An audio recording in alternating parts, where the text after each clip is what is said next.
Iguodala to Curry, back to Iguodala, up for the layup. Oh, blocked by James. LeBron James with the rejection. Irving and Curry, one-on-one. Irving puts it up. It's good. Kyrie Irving from downtown. And the Cavaliers by 3. Cleveland's long sports nightmare has ended. The drought is over. I poured my heart, my blood, my sweat, my tears to this game, and Cleveland, this is for you. Oh! Oh, go ahead. Do your little intro.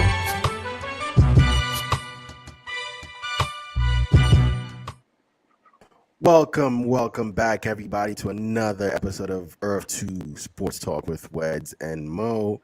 I am Weds. I'm sorry, I am Mo. Obviously, man. Are you ever gonna get this right, bro? Are you ever gonna get this right? It's never supposed to happen. I don't think but I am Mo, and I'm Weds. Okay. Hey, no, but welcome back, man. We're a short one. Obviously, our guest is busy this weekend, so congratulations to Jake. Jake, right? Yeah, Jake. Yes, he's getting married. Well, yeah, so congratulations to Jake. But also, since we're handing out congratulations to number 6, LeBron James. I mean, this is the best way to start it out, right? LeBron James has just signed a 2-year deal worth, 2-year extension worth $97.1, including a player option for 2024 and 2025 season. When we find out what that option is, I think it's going to break the internet. I think that might be because, I mean, the 2-year deal, $97.1 million, is just a little over 48.550. Bruh, 97.1. Yeah. Bruh, let me LeBron, let me hold $1 real quick, bro. It's like no, seriously, let me hold $1. But no. Wetson, you are the Lakers fan here, so I'm gonna ask you, right? Does he deserve it? Seriously? I mean, no. It's I feel like it's leading somewhere. So just does he deserve it? Okay. I'll entertain it. Okay, absolutely, he deserves it. He's LeBron James, of course. Like, so if not for nothing else, just for the fact that he's LeBron James. And he did give you guys a championship after what? 10? After 10 years, 11 years actually. 11 years. Yeah. So he blessed you. Wait, no, 10 years. 10 years. Yeah, 10 years. We won 2010 and 2020. Yeah. So yeah, he gave you guys a championship. And which he said he was going to do. I'm coming to LA to play basketball and deliver a championship, and he did. So what? Now the next question is, what does this do for the team, for the future of the team? Okay. The thing with a guy like LeBron James is, if nothing else, it will attract players because players want to play. Especially young up and coming guys, they want to play with him. Or even older guys who thinks like, what, if LeBron's on the team, we always have a chance. Granted, True. That hasn't been the case the past couple of years because of being that Anthony Street-Close Davis can't stay healthy. And then this season, so again. Yeah, we know. There's no need to say. There's plenty of flaws, reasons why they haven't won in the last couple of years. Also because other teams didn't just try to get a bunch of old guys. Like the roster for the last season, I don't know what the hell they were thinking with that one. I'm like, you basically found like the bottom of the barrel old guys who were just sitting around, nobody was looking for. Who the hell was looking for Trevor Ariza? Who was looking to sign him? It's so funny because LeBron has been bullying Trevor Ariza for as long as I know. And it's like nobody was nobody was looking for some of the guys they were signing. Like True. it's like so it's like you to go to go and sign those guys. It's like, okay, I don't know what you were doing with that roster, but clearly it wasn't gonna work, and it didn't. But like I said, what it does for the team is it basically gives the team almost another chance in terms of because they're stuck with there's certain contract they're stuck with. Like Westbrook's contract, they can't get rid of that. They can't unload that. Clearly nobody's is on the market for it. So, but putting LeBron there, you can at least attract guys once that contract is over. Right. Like past next year, because even LeBron at 38 next year will still be better than the average guy in the NBA. Still better than the most all-star in the NBA. So even then, it still works.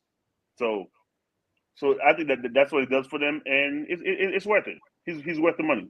Okay. Because I was thinking like that much money goes to one player would kind of ham the team up. But I think, you make a point. Someone might come in and be like, you know what, I'll take less money because LeBron James is on the team, and LeBron James always gives everyone a chance, right? Like he's still LeBron James, right? And he's still gonna be healthy, and he's still gonna ball out.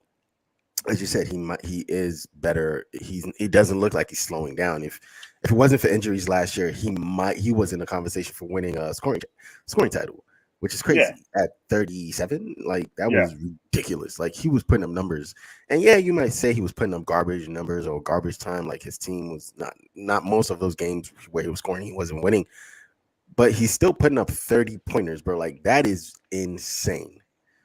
Yeah, no, that is insane. Listen, you're the Bron sexual. I'm not, but you know me. I'm never gonna take away from I'm never gonna take away from LeBron. That was so unnecessary, but when it comes to certain things, when it comes to certain things, and LeBron's longevity might be probably the biggest flex of his career, because nobody can tell you they play at that level for that long in the NBA. Because again, when we switch to the NFL, that's a different story. But we're not going to talk about we're not talking about. Yeah, we're definitely not. So don't do it. I don't want to hear it. It's not the time for that.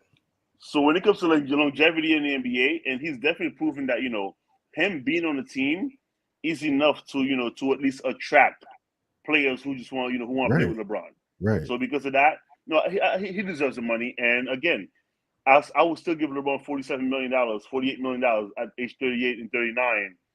Then I'm willing to give Westbrook right now. But but you're stuck with it though because he picked up that option. So now, what does that do for the Westbrook trying to move? Like, so now you are stuck with Westbrook because if you were trying to sell him off and sell off that contract, first of all, no one is going to take $47 million from Russell Westbrook. Didn't he leave his agent because didn't they have a falling out because he wanted to leave and his agent was like, this is the best deal you can get? I think that was in the news. That was a report. That was which is kind of crazy because no agent has ever come out and said anything about any player they're repping. That's the first time I've ever heard something happen like that. So that's crazy. Because at this point, because imagine imagine talking about you want a better contract or you want to go somewhere else. Nobody wants that contract, bro. No, Last year Westbrook averaged like 12 points a game. That might be his worst statistical year. It is his worst. It is his worst year. Stats wise. Right. I do have misplaced faith in the fact that he will pull it. I said misplaced, so don't because I know you finna jump on me saying how would you ever say that? I'm saying this right. I'm clarifying right now. I have misplaced that Russell Westbrook could get it together this coming season. Could. New coach, new system. Someone might see something different. And guess what? I can't jump off a 12-story building and survive, but doesn't mean I'm going to do it. Bro, crazy things have happened. A team came down 3-1 and won a championship. So crazy things have happened, bro. Like let's we say for football, any given Sunday, any given game day in basketball, Russell Westbrook could be the guy. So you know what? Let's move on. And we're gonna stick with the Lakers for our second basketball topic. Pau Gasol's jersey is getting retired, number 16, which is a very weird number. But what do you think? I mean, what do you think? This is your team, so we'll give you the floor, to answer this question. My boy Will posted on IG. He goes, "Why the hell are we retiring every single player's numbers?" And they're retiring Bill Russell's, number 6 league wide. It's like, okay, cool, but why is Paul's jersey being retired? I mean, it's a Laker retirement. It's not like, which is kind of weird though, because wasn't he a late Laker? It's not like he was a late Laker. Yeah, it's not like he played his whole career, which is very weird. It's like the Lakers saying they're going to retire number 6. with James or James or Wilt. Sorry, what's his name? / James, right? That would be crazy. That's ridiculous. That's ridiculous. Right? So that's why. It's like, I mean, listen. You know what? No, let me backtrack. Mm-hmm. Okay, let me backtrack. Powell helped the Lakers, win 2 championships because he did. He balled out because when Kobe was over here struggling with guys like Smush Parker and Chris Mem and Vladimir Radmanovic. You know what's funny about you saying Smush Parker like that? That's how what's his name says it. I think not Skip, the other guy on ESPN. Shannon? Oh no, you say on ESPN? Yeah, on ESPN. Smush Parker, like he's very emphatic when he says Smush Parker. It's crazy. Why do y'all say Smush Parker like that? He's an A player. He's a champion. No, he's not. He's not. He never. Oh, he never won. Smush Parker never won. He should have stayed. We didn't want him. He should have begged. He should have begged. Why? I don't know. He would have been You know what's crazy though? Listen, got rid of Smush Parker. Right. We got we got rid of Smush Parker, and at the time, we got back old ass Derek Fisher at the time. Right. We had Jordan Farmer as a backup guard, Shannon Brown, Sasha Vujacic. Like, when we picked up those guys, that was a weird lineup, bro. Because guess what? The lineup had Kobe, it had Powell, and then it had young ass Bynum, who was like 18, 19 at the time. Yeah. And so Twin Towers. that was the lineup. Had the Twin Towers, right? And yes, everybody else on the team was just like, okay. And well, Odom also. Odom had won 6 million a year. So no. But like I said, it was a decent roster. And like I said, because Powell helped the Lakers win 2 championships, during the time that he played there, and retire his number, I'm cool with it. It's just that, how many numbers are we gonna retire? Like, what are the criteria for retiring numbers now? I don't even know. 2 championships. Once upon a time, so if LeBron wins the second, you got to retire his number. No, we don't. No. What number are we gonna retire for LeBron? Oh, I don't know. 23, 6. I don't know. Like don't ask me. Y'all don't want to retire number 16, which is again a weird number. I've not seen a lot of number 16s in the NBA, so I guess it can go.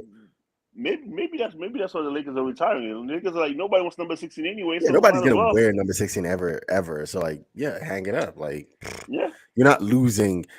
But if you get like the next generational player and his number is 16 and he happens to fall to the Lakers, they will unretire that fucking number real quick. Okay, but also, if he's the next generational player, we won't know that when he first get in. And when he first get in, he's gonna have to change his number automatically because number 16 is not available. Nah, and no. It's like Des Bryant with 88, right? They unretired the Cowboys unretired 88 for Des Bryant, which is insane because the person who wore 88 won a couple Super Bowls. Des Bryant had a drop pass in the championship. It wasn't a drop pass. It was a catch. It was a catch. I would debate that to the ends of the earth. That was a catch. The ground does not cause a drop. Get out of here. You know what? I believe you would definitely argue that. But then again, you've been wrong before. What else is that? But that's not like that's still being debated to this day. That's not a drop. And it was not a catch. He caught it. He came down with it, and did the ball hit the ground? Doesn't cause a. If that's the case, then when players catch the ball and come down, right, that should be a fumble, not an incomplete. If the ball is hit the ground and your hand is not underneath it, it is not a catch. Don't do that, bro. His hand. Okay, you know what? Let's not get carried away. So the Lakers are going to retire Pau Gasol's jersey, and that's fantastic. Congratulations to him. He's a 2-time champion with the Lakers. So now, if LeBron James wins a second, I think the argument could be no. Next topic. I don't. You know, if they do retire LeBron James jersey, and we're still doing the show, I hope to God, like, I hope if it comes out that Lakers are gonna, like, it would be 3 teams. Obviously, Miami's gonna retire his jersey. The Cleveland Cavaliers retire his jersey, and now the Lakers retire his jersey. If that comes out that's gonna happen, I just want to be on this show with you, and I want to just I'm not gonna say any. I just laugh from opening credits to closing credits because that's the face right there. See that face right here? That's the face you're gonna have for the entire episode. Moving on. So earlier this week, Weston texted me. He's like, "Yo, what we gotta talk about for football? Because we're not gonna do just predictions for the next division. We're not gonna do next division, prediction. Let's just, we got to talk about something else also. Right.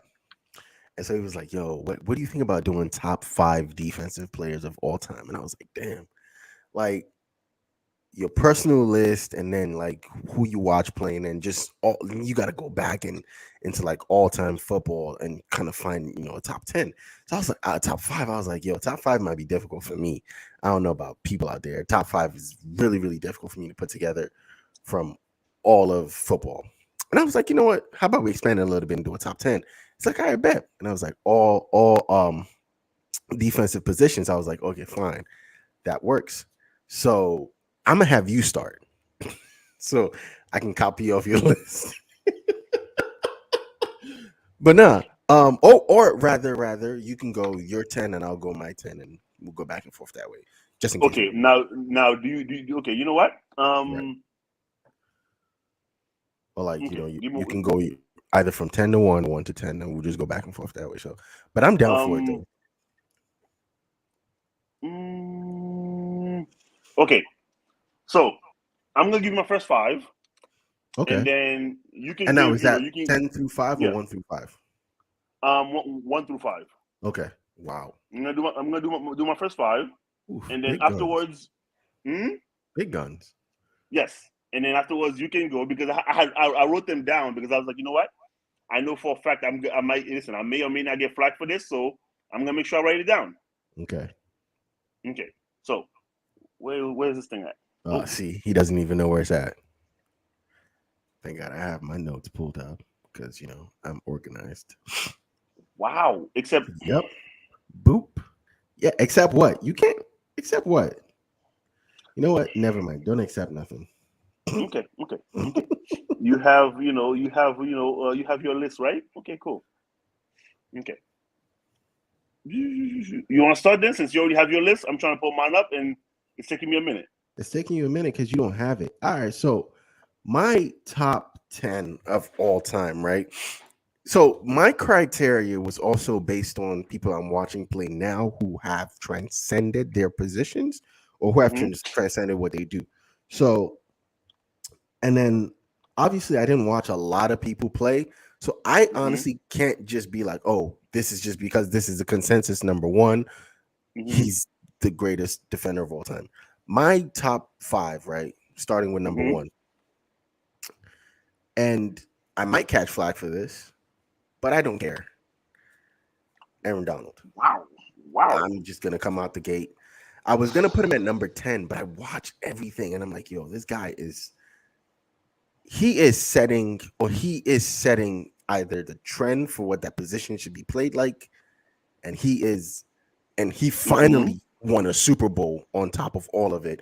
And I feel like, was he MVP? No, but he was he should have been. He should have been. No. I'm saying he should have been the Super Bowl MVP. Yeah, he should have been. I know, what's his name? Stafford had the pass at the end, but Aaron Donald on more than one occasion saved their entire fucking season.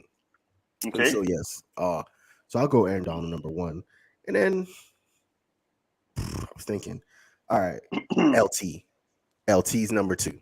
I caught, you watch every NFL like top players or LT's always in there. And when you see some of the plays and when you actually see his numbers, you got to give it to him. Okay. Number 2. Number 3. Sorry, this was a toss-up because I'm like, damn, Reggie White, right, is another guy who at the defensive end position, a standard. Like every defensive end is like, oh, I want to be like Reggie White, or I want to play, or I want to have Reggie's numbers. But then the other toss-up was gonna go to a cornerback. which is kind of early. I feel like it's kind of early in the defensive players of all time to throw a cornerback in there. Mm-hmm. But how do you not how do you look at all of the corners in history and say this guy doesn't deserve to be high up in this list? But no, I'll give it to Reggie White. That was a toss-up. Number 4 is going to be Charles Woodson. Charles Woodson. And I'm so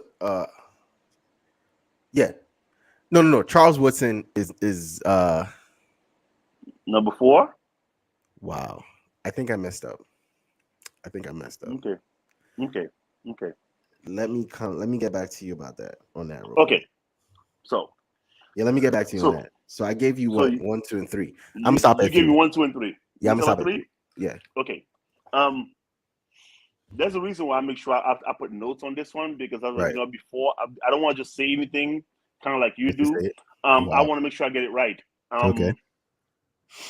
That's fine. When it comes to defensive players, I don't know how I can possibly leave the guy that was called the Minister of Defense off that number 1 spot. And if we're talking Minister of Defense, I'm talking about Reggie White. Like, that man was the personification of a defensive threat. I'm gonna ask you something. That's fantastic. That's a fantastic. See how let me. So I'm sorry. I really don't mean to cut you off because I know it's kind of rude. How tough was it to look at that position and look at all the players and just say Reggie White is my number 1? How tough was it? Was it tough? Okay. Of course it was tough. Come on. Okay. It wasn't a walk in the park. I'm not saying this was like, by the way, this list, no matter which way you flip it, it's a difficult list. Because again, I'm not asking for one particular position. I'm talking about defense in general. All defensive positions, yes. I'm talking, defensive tackles, defensive end. I'm talking cornerback. So I'm talking defense in general. Yeah. So because of that, it's definitely difficult. But for me, Reggie White is definitely it, because, well, in addition to, I could give you a list of the list of the accomplishment. 13 Pro Bowl in 15 seasons. Like, that's not exactly an easy feat. Mm-hmm. He had 12 seasons where he had double-digit sacks. Correct. 12 seasons. Correct. So, and then we're talking, he finished his career with almost 200 sacks. You know how many sacks you have to get in 15 seasons? 200.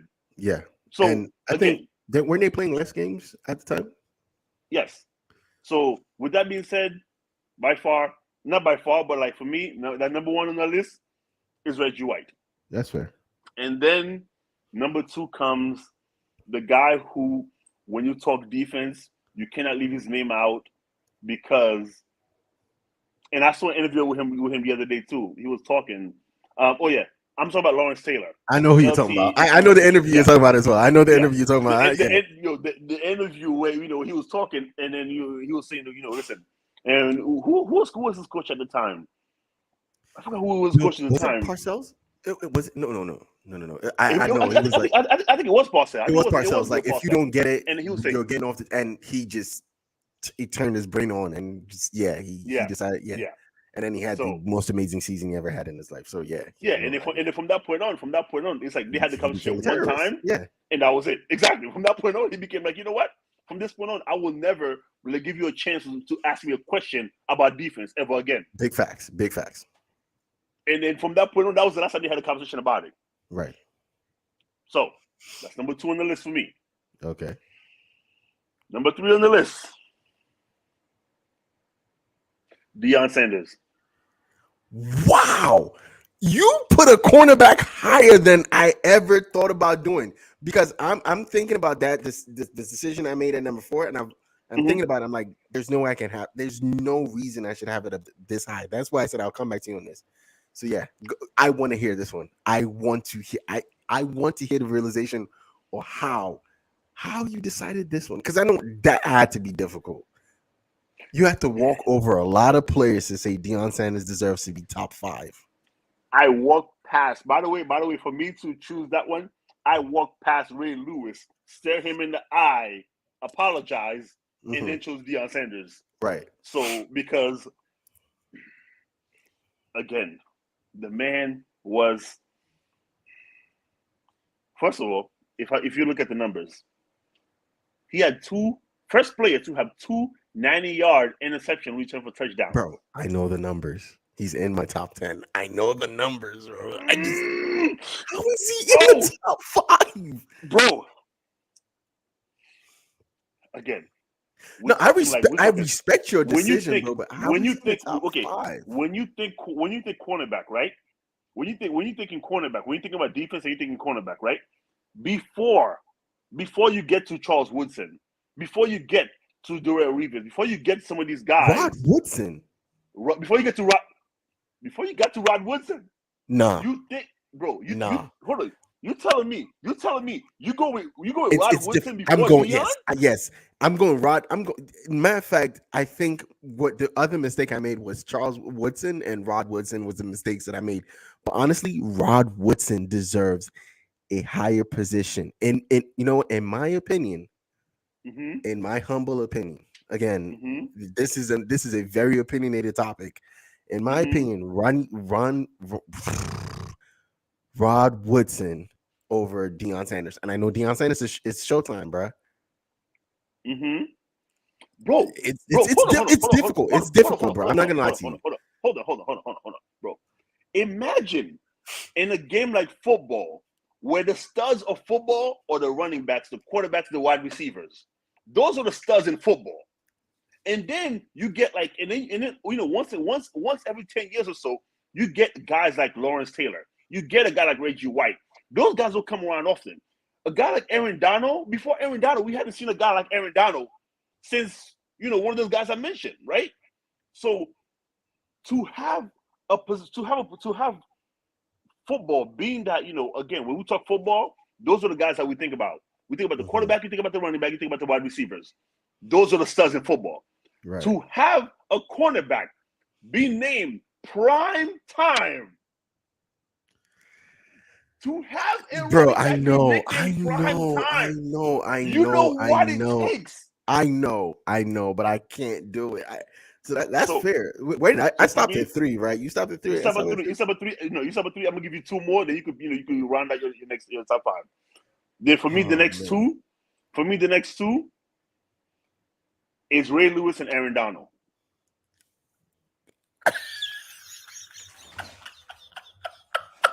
Yo, I want to have Ray Lewis in my top 5, but I can't over Rod Woodson and Mean Rod Woodson for me goes at number 6. Okay, so 4 and 5 for me. Rod Woodson and Mean Joe.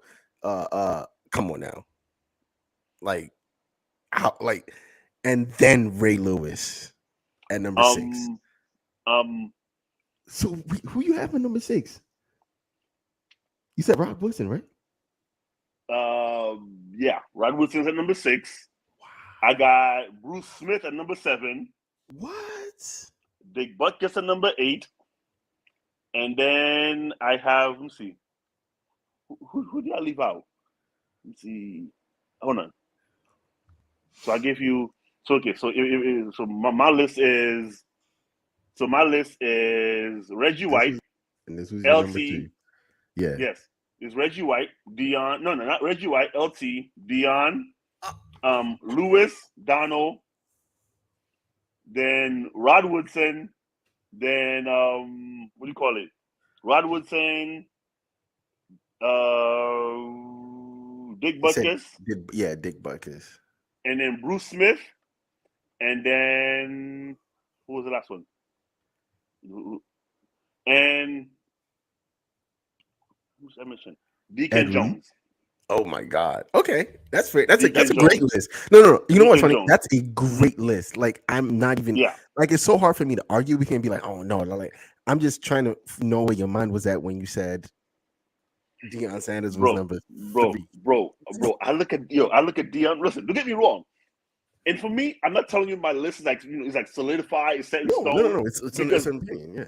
Because at any given moment, I'm like, yo, listen, any case you were to make for anybody who's at number 4 and 5, because right now, if you make a case for Aaron Donald over Deion, mind you, I have Aaron at number 1, so exactly. So for me, if you make a case for Aaron at number 3, for me, because he's still going, yeah, bro, that man is a menace to society. Yes, he is. And like we were saying right before we started talking, it was like, yo, he look like he's such a nice guy.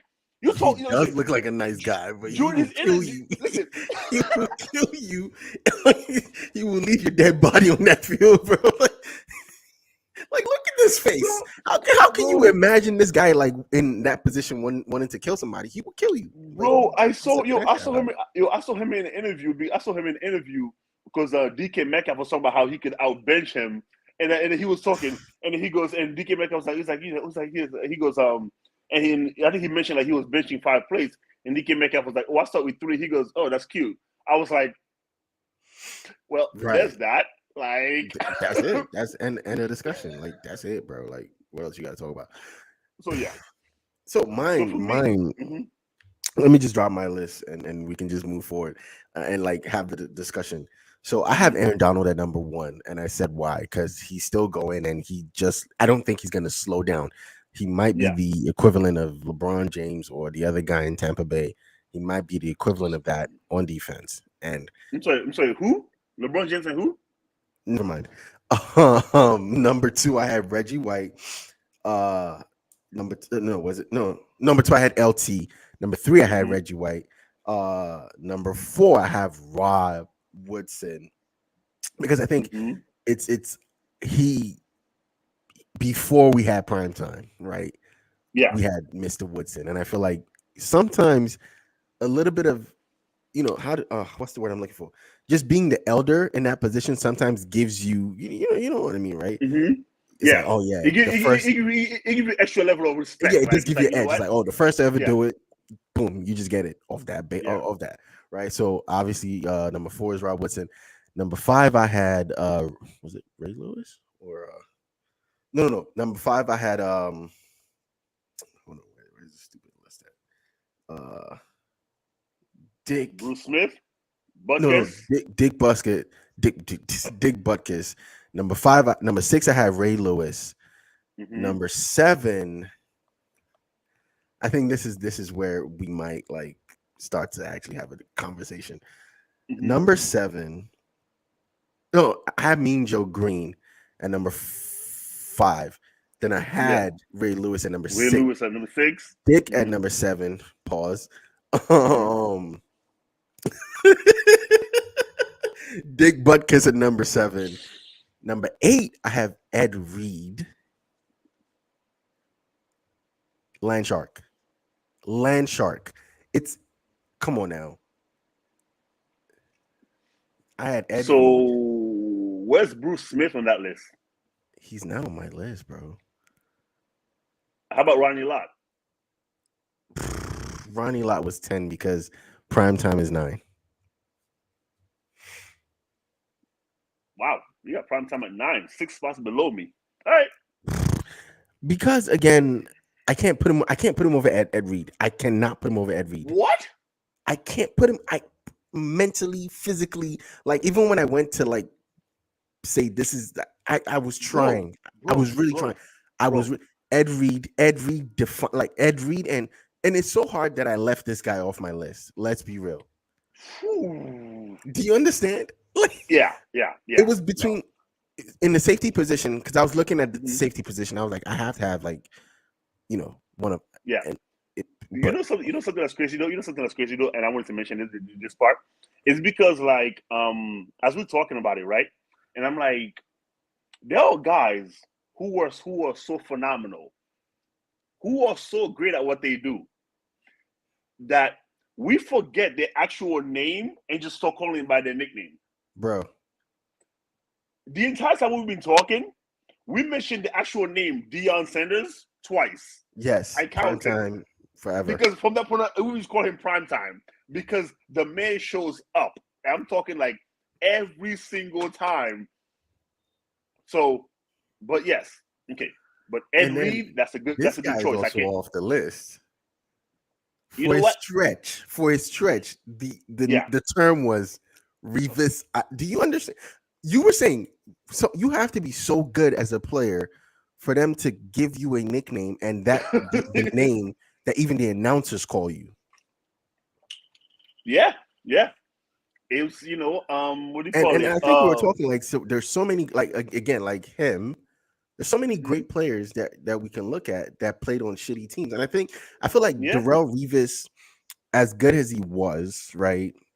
Yeah. I think the reason he never like went to great, because I think he was very, very good, but I think he never went to great. Individually, he was great. Like, you know, especially for a certain stretch, he was great, bro. Come on, there's no doubt. There's no doubt that, bro. You listen. You don't, like you said, you don't get a nickname like Revis Island without being absolutely great. Like, you don't.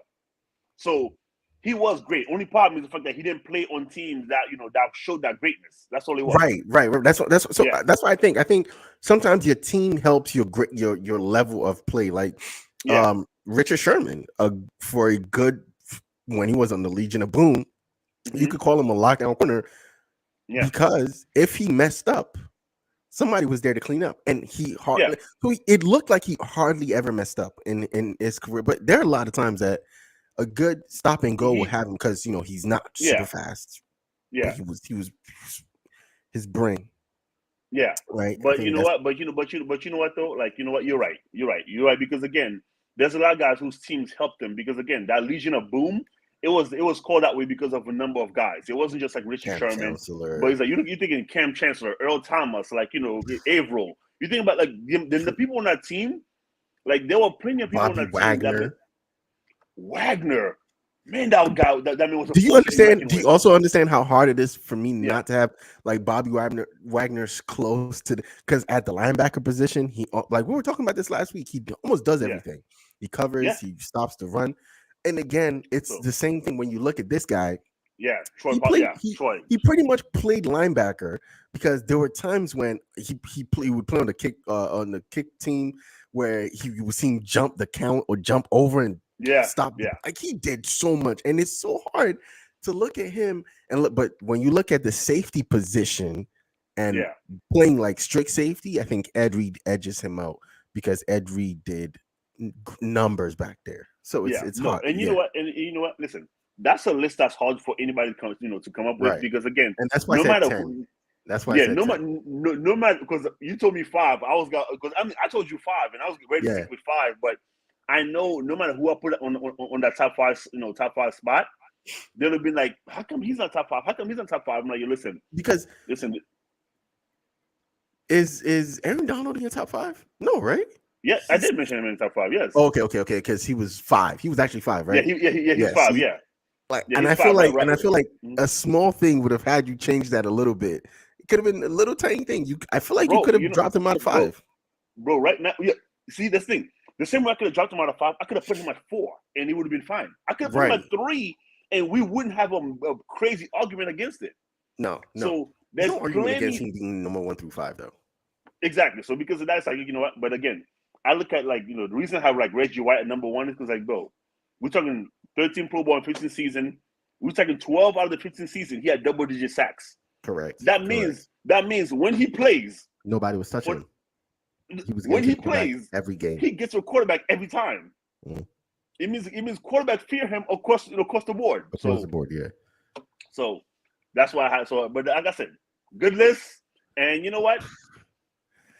You know, the funny thing about this list is there's no argument about it, though. There's really no argument about this.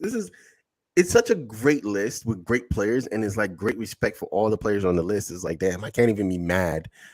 I can't be mad you have LT at number 2, Reggie White at number 1. I can't be mad you have. I could be confused, but I can't be mad you have Deion at number 3. But I get why you have Deion at number 3, because when you actually look at the history of cornerbacks, he is the actual person that they talk about more than Rod Woodson. More than anybody else, bro. More than anyone else. Because every kid growing up, even you can ask kids right now today, they all want to be. Prime time is. Yes, they all want to be. So I get that. There's the argument for that. So I can't even be mad at that. I mean, same way I feel like Aaron Donald deserves number 1, because we are watching. It's like watching LeBron James in the NBA. I'm watching Aaron Donald just be great. Like, just be great. I'm watching defenses double him, and he's still a threat to the quarterback. Again, and no argument, because I think what also like makes the list, right, is people you watch. I think we are talking about this earlier. Like every generation was blessed with like one or two. Like we were watching JJ, we're watching TJ Watt now, Aaron Donald, Miles Garrett. Like we're watching, and then the guy in Indianapolis. We're watching all these dudes. Go ahead. That's the thing. That's the thing that kind of like as you're saying that's the thing that that kind of like messed with me a little bit when I was like coming up with the list. Is because like I did the research, I saw the numbers, I saw these guys, but I'm like, yo, I see the numbers, I see the breakdown, I see the highlights. Right. But when you're watching the game, when you're watching Aaron Donald change the course of a game with a single play in the third quarter, or he makes a play in the fourth quarter towards the end of the game that changes the whole course of the game. When you're watching that, it's a different feeling. It's a different feeling. And you've been watching it happen for years and years and years and years and years. So people when people say, oh man, you old heads are stuck on MJ. It's like, yes, this is how we're gonna be stuck on Aaron Donald. but it's like I know what you mean, but the thing is though, for us, when we're watching it, like you saw a clip of it, it's one thing. We were watching it. We didn't know the outcome. You already know the outcome. Okay, let me give you a quick story. I was talking to my brother, right? We were watching the Last Dance documentary, right? We know MJ got 6 rings. We know he beat Utah in 97. We're watching the game, and I'm like, yo, I'm rooting for Utah, knowing they lost the game because it happened already. Because they were playing so well. They were playing like, Karl Malone was playing out of his mind. Jeff Hornacek was hitting threes early. Like, the whole team was balling out. To watch how they lost is because MJ refused to lose, and he went in like play after play after play. He was relentless, and it's like when you watch that, you get a different feeling than if you just saw the numbers. It's like the numbers say, okay, he had 43. Guys have scored 43 before. It's like no. He didn't just have 43. He had 43. Like, bro. So it's like it's like so seeing it is a whole different thing, and that's what, and that's why when you mentioned Aaron Donald, I'm like, damn.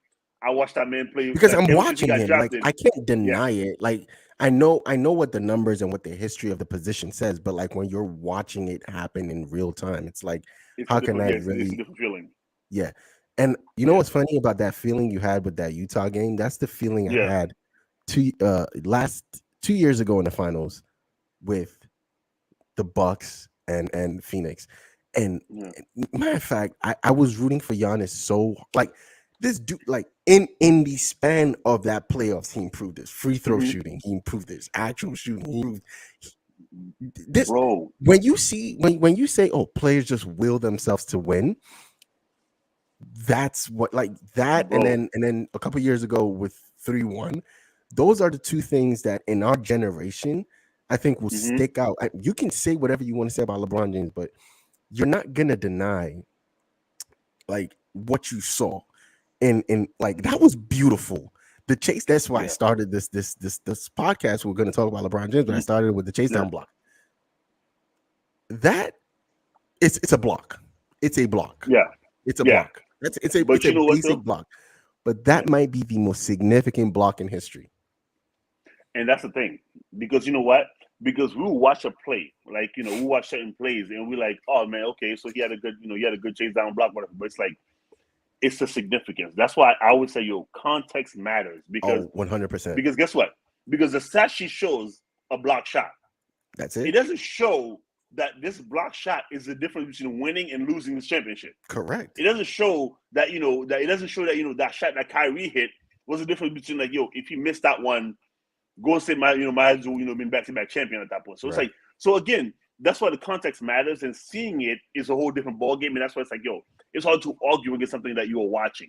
Yeah. So with that being said, I listen. Hats off to you and that list. I respect your list. I respect your list, and I can't argue about it. It's your list. We're gonna move on from that because I feel like we could debate this if we wanted to. We could actually do it, but there's no point. We could do this the whole time. Yeah. Yeah. We just So last but not least, we're gonna do our predictions for the NFL by divisions. Today we have the AFC South in my division. Okay. Last year the AFC South winners were the Tennessee Titans, 12-5. Indianapolis Colts 9-8. Texans 4-13. Jacksonville Jaguars 3-14. That's crazy. They just won one more game than the other team. Where's my pen so I can write this down? We don't have Jake. We should actually have him text it to us. We should. Oh man, AFC South predictions. Mo, Weds, Jake, asterisk. It's an asterisk because I don't know when he's gonna text it. But anyways, I'm gonna let you go first because I do have a sword in this fight, but I actually don't feel like. That's actually a pretty easy division for me. Like I mean, not only can you hear me? What the hell happened? But I actually do have a dog in this fight. I mean, I don't have a dog in this fight, and that's all for me. It's an easy division, and the answer is simple. Titans win this division again. Colts come out after, and then Jaguars, and then Texans. Because I don't think Texans got any better whatsoever. So I'm gonna go ahead and give it to the Jags, and give them the W on this one. So that's what it is for me. And the reason I'm giving it to the Titans, I don't know where Mo went. I don't know if is it me or is it him. But okay, the reason I'm giving it to Titans is because the team. Where'd you go? Oh no, I took a bathroom break. But I came back in time to hear you say you're giving it to the Titans. I'm giving it to the Titans because I don't believe in Matt Ryan. Don't get me wrong. I don't believe in Ryan. Don't get me wrong. I don't believe in Ryan Tannehill, but I believe in King Henry because, like I was trying to tell you before, that man has been a menace to defenses since he was in high school. Mm-hmm. And that's why I was trying to tell you that they actually named their rule after him. It was called the King Henry rule, and that rule was if their team is up more than 3 touchdowns, they have to take him out. They can't allow him to keep playing. And mind you, during that 4-year span, he had almost 13,000 yards. Damn. In that time span, he averaged like roughly like more than 3,000 yards per season, throughout his time in there. So that man has been a menace to I'm telling you, there are kids right now. Who's an accountant at a Fortune 500 company watching the game and be like, listen, and watching. I remember when he did this to me. Watching him play, it's like, damn, like he's like, you know what? He's the reason why I went into this. He's the reason why I went into accounting because I realized that after playing against him, I realized football wasn't for me. Like so for me, even though Ryan Tannehill, he's not a top tier quarterback. No, I feel like he's good. He could still get the ball. He could always hand the ball to Derrick Henry. What Kirk is he? What Cousins is he? He's basically like Kirk Cousins' cousin. Okay, he's like. Because the NFL is just a bunch of Kirk Cousins. NFL is a bunch of Kirk Cousins. Yes, just like Dak Prescott is Black Kirk Cousin. It's funny. I actually like Kirk Cousins. I've been a Kirk Cousins fan since when he was drafted. I like him. If you look at his numbers, his numbers are not like his numbers are not bad. His numbers are not middle of the road quarterback. No, his numbers. Okay, according to by numbers, he's in top 10 by numbers. He was top 10 in numbers last season. Yeah, he was. So he was top 10 numbers last season. So so even though make joke about Kirk Cousins, but it's like he could play. He could a lot of teams will take him if he ever became a free agent, including your Colts. Oh man, we take anybody. We took Carson Wentz last year, bro. Like we're so desperate for a quarterback right now. We will take it. Like what? Go ahead, finish out. So you have the Titans. Yeah, no, I have Titans, and then I have the Colts, and then I have Jaguar, and then Texans finish last. Damn. Because what did Texans do in the offseason?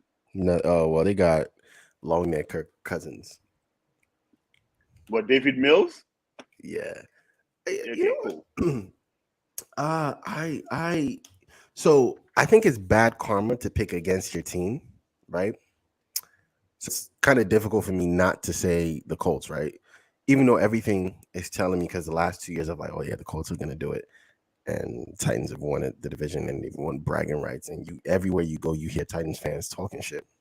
And they've earned it, but I think Matt Ryan to me is a more sensible quarterback. To me, he's the same level as Carson Wentz. And I've said this so many times, people argue with me all the time. I think they're the same exact quarterback. But I think when it comes to intelligence, Matt Ryan might have him beat. Where Matt Ryan won't try to force a pass, he will throw the ball away or hand it off or throw a pick, because that's what Matt Ryan does. So I think we win because we were 9-8, right? So I think we win that game against Jacksonville last year. I think we win that game with Matt Ryan, right, at quarterback, because you have Jonathan Taylor and you decide to okay. But I'm going with the Colts, obviously. Titans didn't really do much to impress me, right? To say, oh, they didn't do much at all. Right. I mean, Derrick Henry came back. That's all they kind of need. And Joe Sunshine, I think he wins a couple more games. So I'm with you with the Jags, and the Texans are, because fuck the Texans. And that's it. The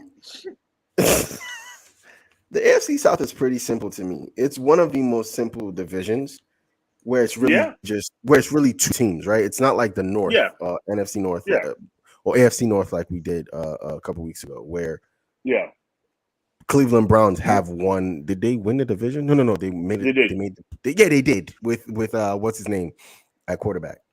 Baker Mayfield 2 years ago. Baker Mayfield at quarterback. Yeah, so they won a division. You know, this really with you have the two best running back right now today in that division. So if you can stuff King Harry for one game and Jonathan Taylor goes off for one more game, the Colts win that division, because that's just how the cards fall. I think I didn't see us get better at the receiver position. We drafted a couple players. We're really, really hoping Paris Campbell can come back and do something, because he's been hurt. We're hoping. Quick sidebar. You better hope James Robinson don't come back as a James Robinson he was 2 years ago. Because if he does that, and Trevor Lawrence magically figure out, how to stop doing, we call it Pantene, head and shoulder commercials. If you could get Trevor Lawrence to actually start doing the football right, and James Robinson come back, it's over. You might be third in that division. Yeah, because I mean, we did get one of the best cornerbacks, one of the top 10 cornerbacks in the game right now. So we also kept Kenny Moore, who made the Pro Bowl, but played like shit against Jacksonville. It's so crazy to me. So we what's his name? Our linebacker, star linebacker, could get it together this year and play great in coverage this season. Yeah. DeForest Buckner could reach Aaron Donald levels. That's a lie. Could get to Myles Garrett levels this season. So I think okay, Khalil Mack. Bro. Why is it that every time you start saying something and make a lot of sense, you just mess it up by keep talking? Quit while you ahead. Because I think DeForest Aaron Buckner, Donald. Okay, that was a stretch, but I think just named him as a top defensive player of all time. I said this season. I never said for the rest of his career. I said this season because he could, for some reason, turn around and just sack the quarterback 30 times. I mean, TJ Watt was damn near out of his mind last year. In like, it might never happen again, but he was out of his mind last season. So I'm just saying, like, I think we have players that are right there on the cusp. Is what I'm saying. And then what's his name? The other receiver, number 11.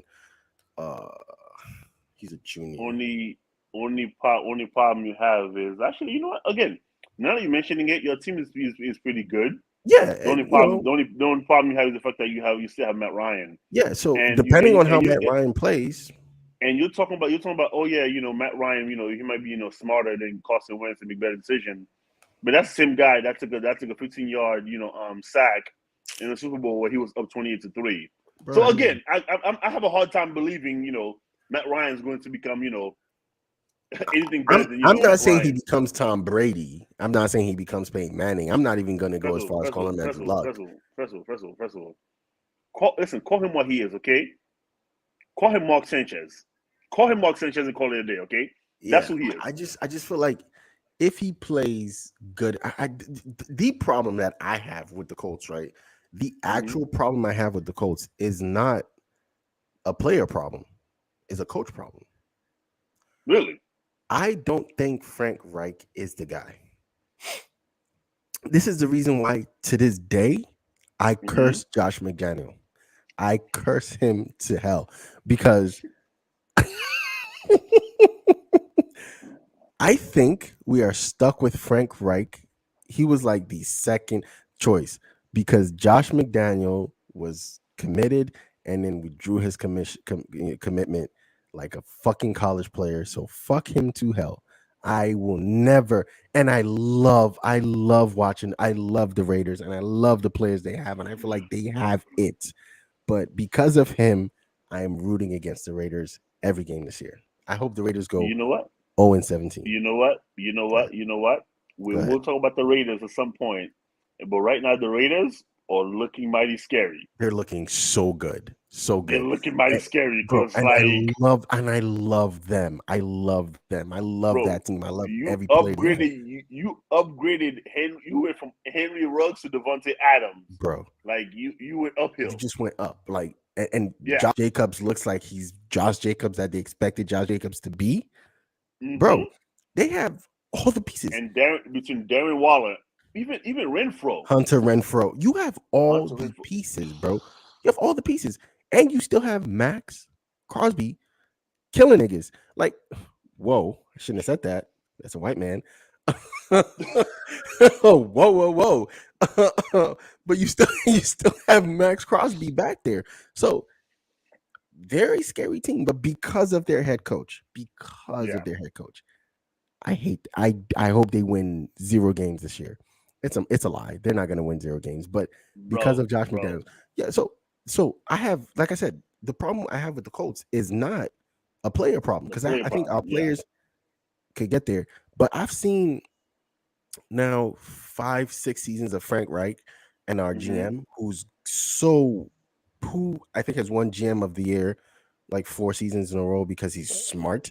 But I feel like being sometimes a person can be too smart for their own good.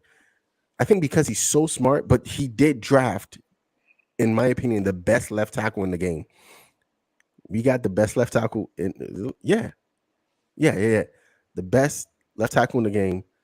A year too late. If we got him the year before, Andrew Luck. And you figured, that's what's gonna get you to win this division. No. I'm saying he did draft that person. He also drafted Jonathan Taylor. He drafted Darius Leonard. He drafted DeForest Buckner. He's put together a good team, but I feel like in terms of because he rests his laurels, our GM rests his laurels right now on the draft. Yeah. He doesn't go out to get the best available player because he feels like you can draft that player. He has shown to be smart in that, in drafting what is his fucking name? Okay, why are you trying to figure out his name though? I think of the fact that when it comes to these GMs, like you said, it's one thing to draft the best available player or the person you think is going to get it done. But it's also another thing to actually go with someone, with a tried and true player and a proven one. Right. And getting Matt Ryan was not it. Big facts. Fucking facts. Like so that's one thing about it. Yeah, because I'm like I don't see it. Like I'm like, don't get me wrong. And again, we're talking Matt Ryan older. Okay, body's been put through a lot more. Like I'm like Quentin Nelson. Oh my God, right guard. Yeah. So I'm like, so for me it's like if you are going to get a Matt Ryan, I need you to have a young quarterback that's ready to go. Not like a guy who's gonna sit back and but a guy who's actually ready to go. Because on any given night, you might need him to step up. You know what he did? So, Right. so he got Matt Ryan, and you know who he got as Matt Ryan's backup? Who? I'll give you one guess. He beat Tom Brady in the Super Bowl. Nick Foles. You know who? Yes. Again, do you understand how I have no problem with that as a backup? I have no problem with that. But if Matt Ryan is, you literally get Matt Ryan and Matt Ryan light. Bro, like, what are you doing? So, Diet Matt Ryan? Pretty much. The only difference is Diet Matt Ryan beat Tom Brady, while actual Matt Ryan, and I'm pretty sure he beat him because he was diet. Actual Tom Brady couldn't. Actual Matt Ryan couldn't beat Tom Brady. So, and which was a fun Super Bowl, I think that Matt Ryan played. But he did draft. So we're saying Matt Ryan is old Kirk Cousin? Pretty much. But yes, okay. So you know what? At this point, I'm like, listen, because we got Kwity Paye last year's draft. He was hurt, but when he came in the game, we saw what he could do. And so if he stays healthy, he can do what he needs to do. DeForest Buckner, Kwity Paye, Darius Leonard. He did, however, go get you picked the Colts to win the division with your heart. I respect it, however wrong it may be, because I don't believe the Colts is going to win that division. He also got that he did get Stephon Gilmore. He decided, I'm gonna go get the best out there. He got Stephon Gilmore with, in my opinion, one of the better safeties sitting out right that end up going to the Saints. The Honey Badger. I felt like we should have gotten the Honey Badger, as well, to bolster up both. But we'll see. So all of that said, we have pieces. We have pieces. Yeah.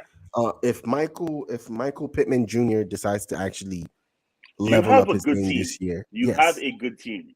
I just don't feel our coaches, especially because Frank Reich and Matt Eberflus, I don't think work well together. So Matt Eberflus is calling defense, Frank Reich calls offense. I don't think, because in too many games last year, I saw Frank Reich make the worst decisions. Yeah, against the Bucks in that first half, we're killing them. Jonathan Taylor had just run for 50 yards, scored a touchdown. I know you saw that. Great play. Mm-hmm. We're up at half. We go in and come out. And what does Frank Reich do? He takes the ball out of fucking Jonathan Taylor's hands and gives it to Carson Wentz, because Carson Wentz is his guy. Remember, he was the offensive coordinator when Philly won that Super Bowl. So Carson Wentz and Nick Foles are his guys, which is why I think we also got Nick Foles. I've seen too many games where he's done that, and I can't trust him. So you're right. I did pick the Colts from my heart, and I'm hoping that Matt Ryan does what what's his name? Russell Wilson could do. Yes. Oh, Russell Wilson. Yes. When you get that call in your helmet that says pass the ball and you're looking at it, you're like, fuck no. I have JT in the backfield with Quentin Nelson. I'm gonna hand the fucking ball off. Yes, I agree. But because Carson Wentz is not going to do that. Carson Wentz was also trying to prove himself again, because he had come back from that injury. He's also trying to prove that he is Carson Wentz that almost won Rookie of the Year. It's never happening again for Carson Wentz. That's thanks to the internet. We can now say to Carson Wentz, "You're not that guy, pal. You're not that guy. Trust me, you're not that guy." Trust me. So again, I picked the Colts in my heart. I'm hoping I'm right. But that division really is only two teams. We're asking Jacksonville. You said we might be third, but you're asking Jacksonville to do a lot. That's true. A lot. I'm definitely asking a lot from Jacksonville. And again, while I'm currently sitting in Miami, I don't believe in Florida, and I don't root for Florida teams for any reasons, except the guy who's not making the guy who's making me root for Tampa. The guy who's making me root for Tampa. You're from New York, bro. How in the world? Are you rooting for a Boston player? like it should be in your blood, like to hate everything that comes out of that fucking city. It's not, because for me, I appreciate greatness. The same way that I hate the Celtics, but I love Bird. I hate the That makes Celtics, no but fucking sense to me. Like, bro, okay. do you want to know why Kobe can never be like as great as Kobe is? Why I can never put him anywhere? Like, why? Do you want to really know the truth about that? It's because I'm a Spurs fan. I watch Kobe play, but because of those back and forth battles, Kobe can never he's probably like one of the best people in the world. R.I.P. But I can't. Because and do you know how much it hurts? I was about to say, do you know how much it hurts for me to watch and root for LeBron James as a Laker? Do you understand? You don't like it's like chewing glass, bro. It's like chewing glass, bro. Bro, I spent 15 years from 2003 to 2018 calling LeBron fans Bronsexuals, not liking LeBron, and rooting against him every chance I get. When it comes to LeBron James slander, I got a bag full of it. I respect greatness, but I got a bag. You see that bag that he just got for the next two years? I got a bag full of like slander for LeBron James. However, I'm not delusional and hateful. I'm not gonna be like, oh, I hate LeBron, he sucks. I'm going to imagine putting that guy on my team. Imagine putting that guy on my team after I hated him for 15 years. Now I got to turn around and defend him against Laker haters who hates LeBron. Guys who was on my side when I was slandering him. Now I have to cheer. I have to like fight against him. Love it. Because he's on my team. I love it, bro. I actually love it. While in my heart, you understand how much I hate that. I don't think you understand how much I hate that, bro. No, I can't, because while in my heart, last season, I don't. Go ahead. Before you continue. Last season was my most difficult season as a sports fan. You know why? The Lakers managed to assemble every single person I hated and put them on my team.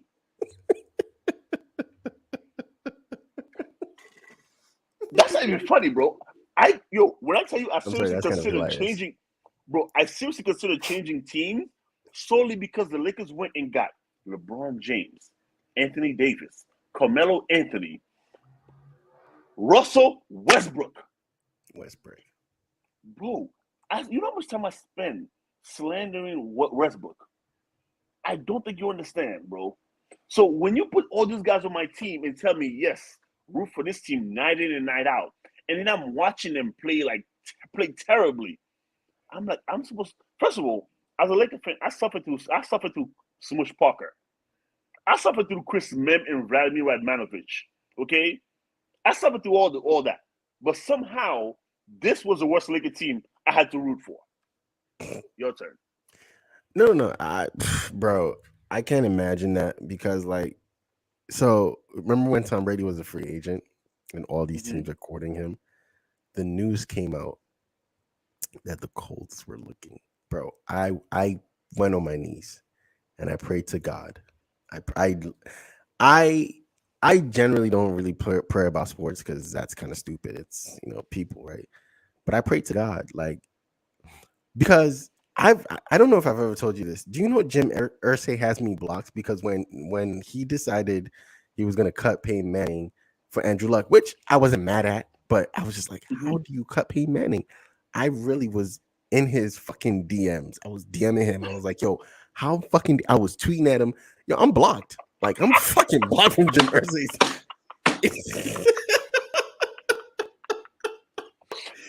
And they were making a business decision.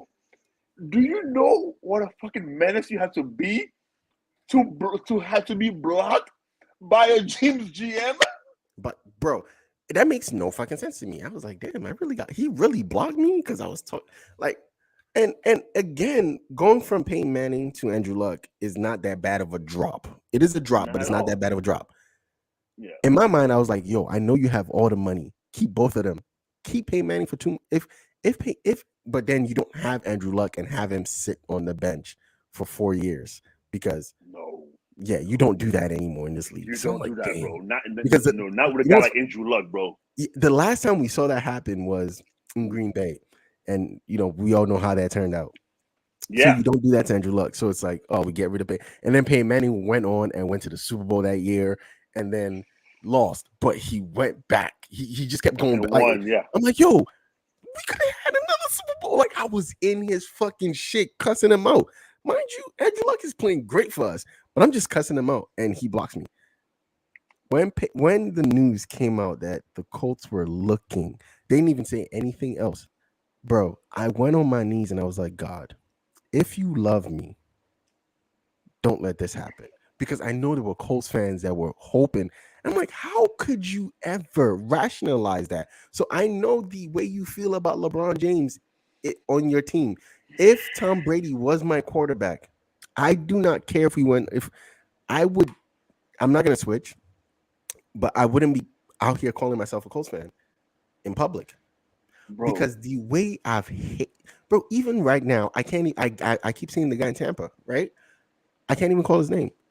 The way I'd be sick to my stomach. Bro, we would be in the Super Bowl, and I'd be like, I started calling every single one of his fans Bron sexuals.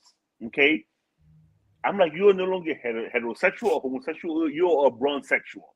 You are not have your own sexuality because of That's what I call his fans. Gang. So with that being said, me having to root for him on my team. I'm he's here. He just signed an extension. He's gonna be here until he's 45. Bro, he won you a championship though. He won you a championship. So that's fine. So did DJ Mabenga. DJ Mabenga got Lakers championship too. But LeBron James was the championship MVP.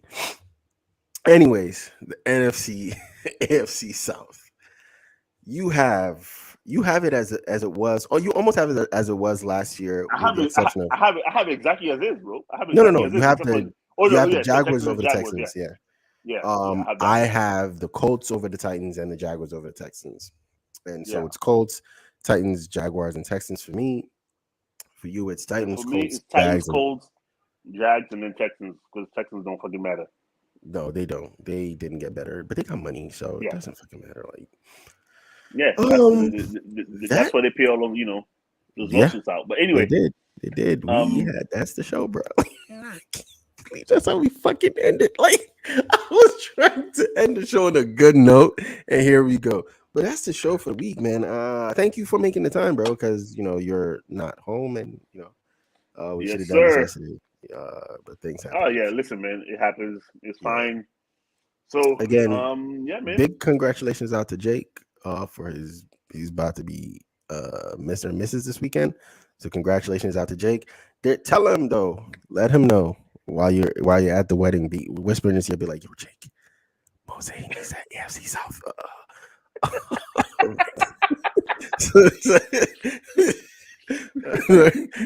The Reverend is gonna be like, so Jake, you gonna be in this year? Like, yeah, we gonna need that AFC South ranking, bro.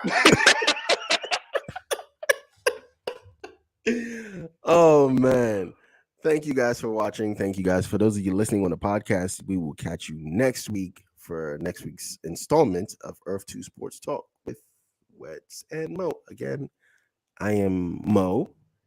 I got it right this time. Weds. Peace. Iguodala to Curry, back to Iguodala, up for the layup. Oh, blocked by James. LeBron James.